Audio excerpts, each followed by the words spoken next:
आणि राहिलेलं सुद्धा आपण मिळवून देणार आहे। परंतु काय असतं भैया, समाज आता आरक्षणातून नोकरीकडे जाईल, योजना घेईल आणि उच्च शिक्षणात सुद्धा जाईल, परंतु आपल्याला आता समाजाला, बाकीच्या पोरांना सुद्धा व्यवसायाकडे वळवणं गरजेचं आहे। समाज मोठा करायचा म्हणजे नेमकं काय, तर त्याच्यासाठी आपण झिजावं लागतं, त्यांना वेगळे वेगळे व्यवसायाचं ज्ञान द्यायचं। आता मी मुंबईत त्याच्यासाठी आलोय की ते व्यवसाय एकत्र आले आणि त्यांनी कसं यशस्वी झाले, ते कसे व्यवसाय त्यांनी केला, आपण ते आपल्या ग्रामीण भागातल्या लोकांना सांगून त्यांना व्यवसायाकडे वळायचं आम्ही ठरवलं। जवळपास 1 कोटीच्या आसपास समाज एकत्र करू, मराठा 4-5 हजार तरी लोक व्यवसायाकडे लावायचा आमचा उद्देश। मराठा आरक्षण साठी तुम्ही यावेळी ठिकाणी लढा दिला, त्यावेळी काही मागण्या अपूर्ण राहिल्या होत्या, वेळ मागितला होता सरकारने, काय झालंय, कुठपर्यंत आल्या गोष्टी?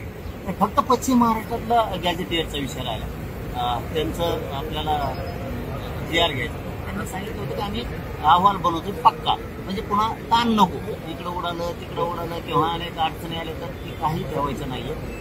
आता आमचा 58 लाख नोंदी निघालेल्या आहेत, त्याच्यात 2-2.5 कोटी मराठा आरक्षण निघालं। मराठवाड्यातला हैदराबाद गॅजेटियरचं GR काढलं, मराठा समाज मराठवाड्यातला पण गेला, आता पश्चिम महाराष्ट्रात झालं, गेला 100% मराठा समाज आरक्षणात। आता फक्त व्यवसाय काढण्याची यासाठी माझी तळमळ। आपण बघतोय की आता सध्या महाराष्ट्रामध्ये स्थानिक स्वराज्य संस्थांच्या निवडणुका सध्या लागल्या आहे, येत्या काळात देखील मोठ्या प्रमाणात निवडणुका लागतील, मराठा समाज मतदार म्हणून निर्णायक राहिलेला आहे, काय आवाहन कराल?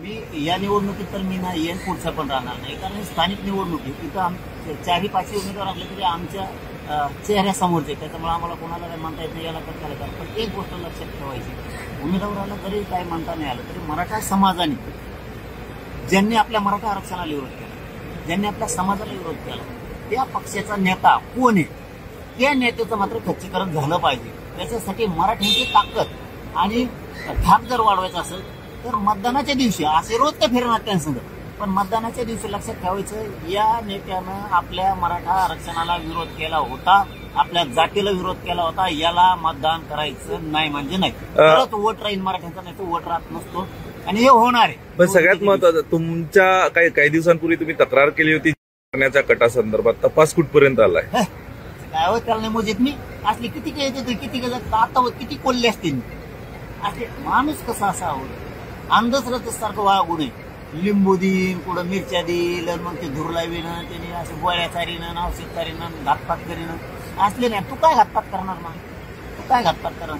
गाडी अंगावर घायची, माझ्या संग 50 गाड्या असतात, 15 आहे धरूनच, माझ्या संग 1-2च गाड्या एखादीची, आणि तू अपघात करायला ठरवलं किंवा ती वाद करायचा ठरवलं किंवा मारामारी करायला ठरवली, महाराष्ट्रातल्या प्रत्येक गावात मराठा, तू कुठे खेटायली मला, तू कुठेही मला खेटायली, जर नायनाट नाही केला ना तर बदलून ठेवू, फक्त तू समोरून कोणत्याही गावात राज्यात प्रत्येक गावात मराठा, तो खोडच मोडीना।